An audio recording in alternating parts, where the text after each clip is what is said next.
Hi boys and girls, Eevee and I are here for Kitty Cat Storytime. Today we're going to read The 7 Silly Eaters. And I know I've read it earlier in the school year, but it's one of my favorites and it's a very cute rhyming book I'd love to share with you again.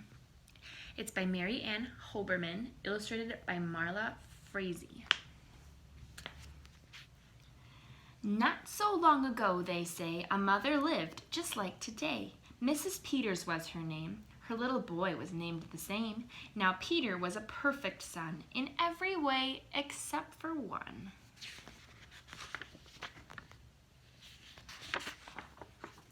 When Peter was just 1 year old, he did not like his milk served cold. He did not like his milk served hot. He liked it warm, and he would not drink it if he wasn't sure it was the proper temperature. But Mrs. Peters didn't mind. She was a mother sweet and kind, and when his milk spilled on the floor, she patiently prepared some more. She'd take the bottle from the shelf and chuckle softly to herself. What a silly sort of eater is my darling baby Peter.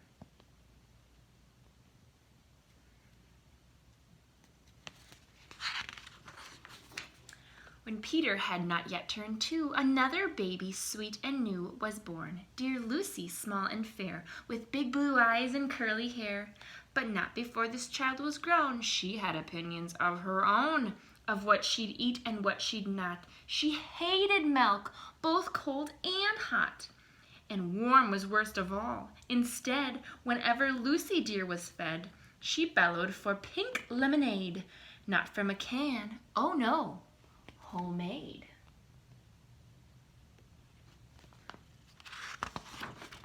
But Mrs. Peters did not mind. She squeezed each lemon to its rind, while mopping milk up from the floor and patiently preparing more. She'd take the lemons from the shelf and giggle softly to herself. What a silly pair of eaters are Lucy dear and Peter Peters.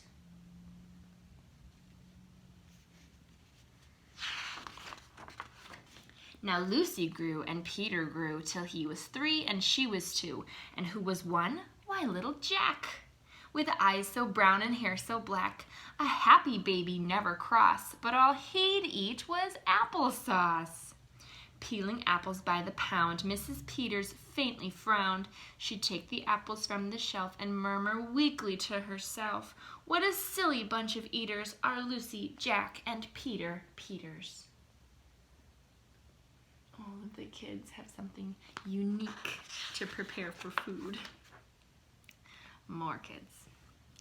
Peter, Lucy, and young Jack had another brother, Mac. Mac was charming, round, and plump, but if his oatmeal had a lump, Mac would dump it on the cat. Mrs. Peters hated that. But since she loved her children 4, she'd strain the oatmeal 2 times more. She'd take it from the pantry shelf and mumble sadly to herself, what a foolish group of eaters are all of my precious little Peters. I don't think the cat would like to have oatmeal on it either.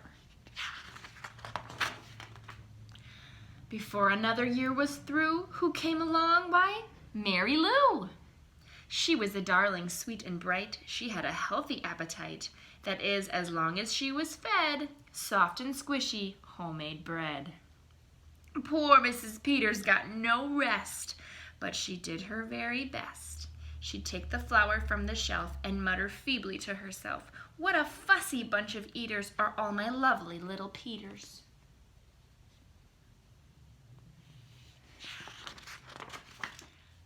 A year rolled by, the children grew. They really are a splendid crew, sighed Mrs. Peters, pinning pins and diapering her brand new twins. Little sisters quick and smart, impossible to tell apart. But Flo liked poached eggs, Fran liked fried. If she mixed them up, they cried. Tired to the very bone, Mrs. Peters groaned a groan. She'd take the eggs down from the shelf and whisper weakly to herself, what persnickety young eaters are all my 7 little Peters. 7 children, all with different things they like to eat. Now time went by as time will do, and as it passed, the children grew. The problem was that as they grew, their appetites kept growing too. but not their choice of what to eat. Each child continued to repeat. They wanted what they had before. The problem was they wanted more.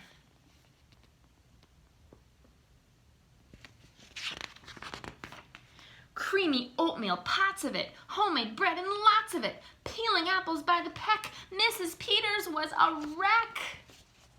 Oh goodness, she's gonna lose it. Oh boy. She wiped her brow and heaved a sigh. Another year was passing by. In fact, she realized with sorrow her birthday would arrive tomorrow. Drearily she shook her head, and wearily she went to bed. She's not even excited for her birthday? She thought the children had forgot her special day, but they had not. At crack of dawn, they all began to carry out their secret plan. Mrs. Peters would be fed a birthday breakfast in her bed, a breakfast made with all the foods that kept them in such happy moods. That cool bedroom. They're all in one room.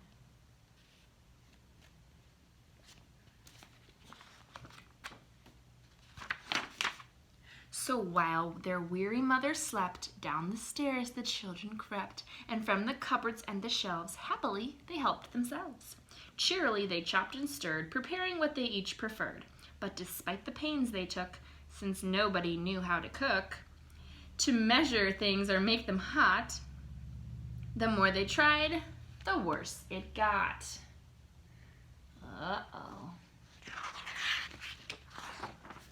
First, Mac's oatmeal turned out lumpy, which made poor Mac turn grim and grumpy. In fact, the lumps got him so cross he dumped them in Jack's applesauce. This bothered Jack so much he threw it in the dough of Mary Lou, who tossed the mismatch that made straight into Lucy's lemonade.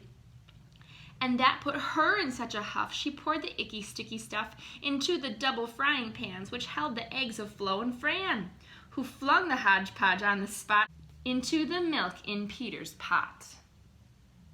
Oh no.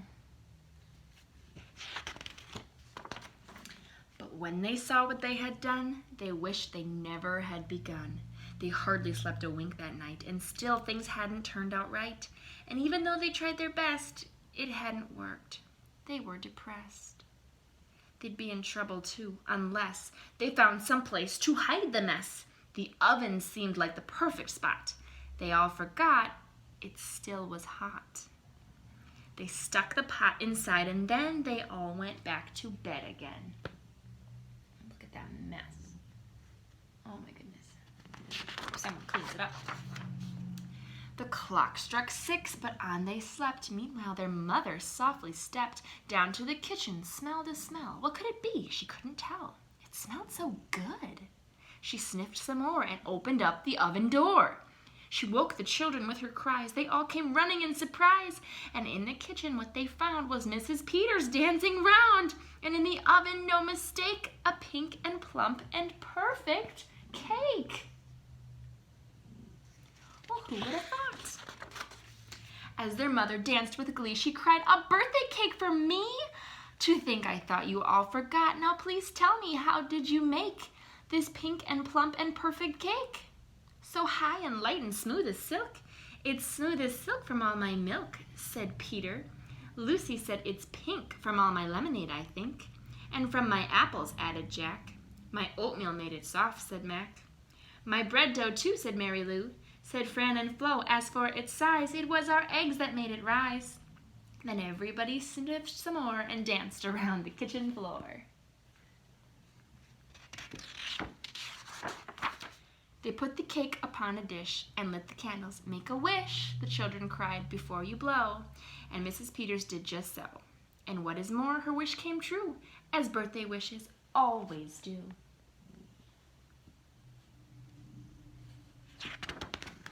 And from that day to this, 'tis said, the Peters family is all fed a single, simple meal, just one. A meal that's good for everyone. A meal on which they all agree, made from their secret recipe. They all take turns mixing it. They all take turns fixing it. It's thick to beat and quick to bake. It's fine to eat and fun to make. What do you think it is?